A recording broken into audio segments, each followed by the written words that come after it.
பெண் சுதந்திரம்க்கு பெண் சுதந்திரம்னு சொல்கிறாங்க.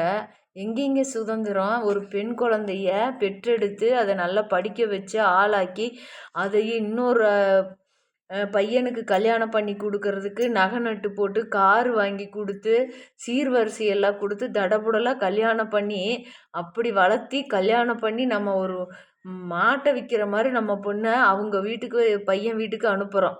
அப்போ அந்த ஒரு பையனை பெற்ற அம்மா ஒரு நிமிஷம் நினைக்கணுங்க. எப்படின்னா அவங்க பொண்ணையும் கொடுத்து நகையும் கொடுத்து பணத்தையும் கொடுத்து காரு பங்களா ஏன் இன்னும் வசதி நிறையா இருக்கிறவங்க சொத்து பத்தெல்லாம் எழுதி கொடுத்து இத்தனையும் கொடுக்குறாங்க. ஆனால் அந்த பையனை பெற்றவங்க எப்படி பெண்ணை வச்சு காப்பாற்றணும் நினச்சி பாருங்க. அவங்க வீட்டுக்கு மருமகளாக போகிறத விட மகளாக போகிற மாதிரி இல்லைங்களா? பெத்த தாய் தகப்பனுக்கு இந்த மாதிரி அந்த ஒரு பொண்ணு நடந்ததை எந்த தாய்க்குமே அது மாதிரி இருக்கிறத கேள்விப்பட்டு அவங்கெல்லாம் துடிச்சு போயிடுவாங்க. அதெல்லாம் உணர்வு பூர்வமாக பெண் பிள்ளை பெற்ற தாய்மாருக்கு மட்டும்தாங்க அதனுடைய உணர்வுகள் தெரியும் என்னங்கிறத நிஜமாலும் நான் சொல்கிறேன். தயவு செஞ்சு கையெடுத்து கும்பிடுற பையனை பெற்ற எந்த தாய்மார்களும் இப்போ உங்கள் வீட்டுக்கு வர்ற பெண் மருமக இல்லை மகளாக நீங்கள் ட்ரீட் பண்ணுங்க. இன்னொன்று என்னன்னா, உங்களுக்கு மனசுக்கு பிடிக்கலையா அது வேறையாக வச்சிருங்க.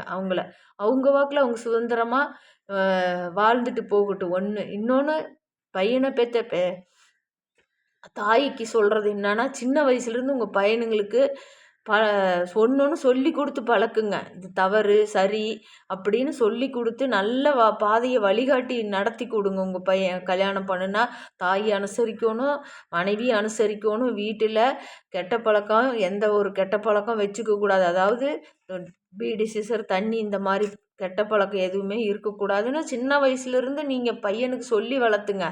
ஒரு சில பையன் கல்யாணம் மூச்சுட்டா தாயை மதிக்கிறது இல்லை. ஒரு சில பையன் கல்யாணம் பண்ணிட்டா மனைவியை இப்படி கொடுமைப்படுத்துகிறாங்க. ஆக மொத்தம் எல்லாரும் அந்த பையனை பெற்ற அம்மா அப்பா எல்லாரும் சேர்ந்து ஒரு பெண்ணை ஆனால் அப்பா பேர் அவ்வளோவா அடிபடுறது இல்லைங்க. அந்த பையனோட தாய் பையன் இவங்க தான் கொடுமைப்படுத்துகிற மாதிரி நிறைய இது நான் கேள்விப்பட்டிருக்கிறேன். ஆனால் அந்த பெண்ணு மட்டும் பொறுமையாக போகிறாளுங்க. அவளும் படிச்சிருப்பா, அவளுக்கு தைரியம் இருக்குது, அவளுக்குள்ளேயும் ஒரு துணிச்சல் இருக்கும்.